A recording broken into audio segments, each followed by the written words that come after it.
Fantasy Football Fallout Wide Receiver Edition. We're talking Week 2 waiver claims, but we're also going to be talking about Week 1, who got the awards for the Kick to the Crotch Player of the Week, who got the awards for the I'm Watching You Award, players that are catching our attention, who played well in Week 1, how does it impact your strategy in Week 2 and going forward. So let's just pick up right there.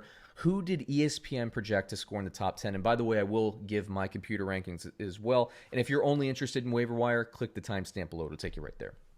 All right, so top 10 wide receivers according to ESPN projected. Let's see here. Number 1 was Michael Thomas, then Devontae Adams, Chris Godwin, Tyreek Hill, Julio Jones, Adam Thielen, DeAndre Hopkins, DJ Moore, Allen Robinson, Juju Smith-Schuster. Now, the ones in white were the ones ESPN got correct. Obviously, Juju Smith-Schuster hasn't played yet. As of the time of this recording, it's Sunday night. Monday night games haven't happened. That's why we have to get this thing out on Monday, so we rush these things out. But check back later in the week. We'll talk about how things went on Monday night for the Pittsburgh Steelers, New York Giants, Tennessee Titans, and Denver Broncos. Now, who actually scored in the top 10? You got Adams, then Calvin Ridley and Julio Jones both got in the top 10. Both got 12 targets. Russell Gage also got 12 targets, but didn't get into the end zone, I don't think.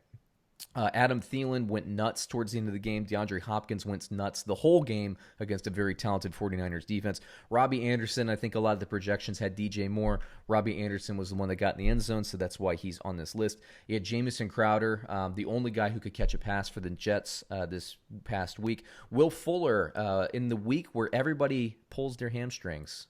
Will Fuller's hamstrings are nice and loose. Go figure. It's like the 1 week he doesn't pull a hamstring is the 1 week you would expect him to pull a hamstring. And then Sammy Watkins, obviously, Tyreek Hill was bottled up. Houston did a pretty nice job, even though Hill got in the end zone. Watkins, as good of a game as he had, he could have gotten in the end zone probably 2 more times. So that could have been a big game. I think last year, week 1, he got in 3 times, and then I don't even know if he got in for the rest of the regular season after that. He's a streaky player, but it is what it is.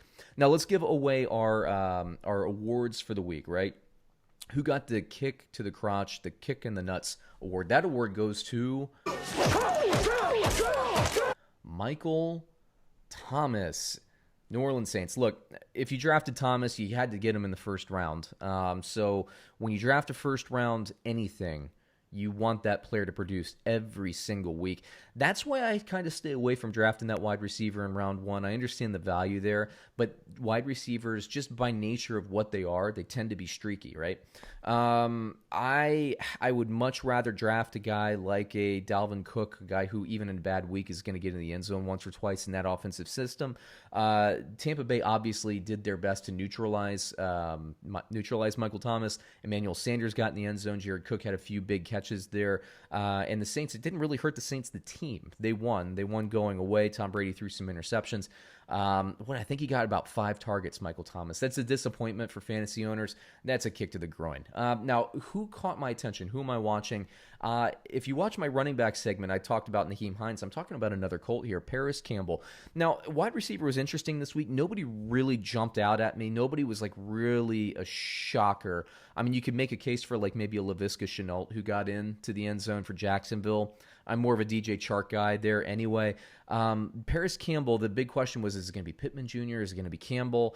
Campbell, I think he was a second-round pick last year in 2019, missed most of the season, never really got started. Well, he got a lot of targets and a lot of receptions, looked a little bit better than T.Y. Hilton. So he's somebody you should be on your radar. Somebody you should be kind of on your waiver claims if you're wide receiver weak at this point, which brings me to, let's just talk about those waiver wire selections. Number 1 on my list, I'm going to put Robby Anderson on that list. He's owned in 68% of leagues, so very likely not to be a candidate for you and your team. But I think this Panthers offense is going to be a passing offense all season long. It's going to be a spread offense. I shouldn't say I think that like it's some great analysis or anything. It's very obviously going to be a passing offense.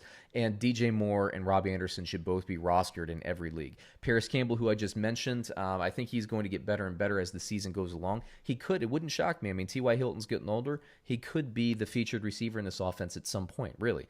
Laviska Shenault, who I mentioned before, I think he's going to be good.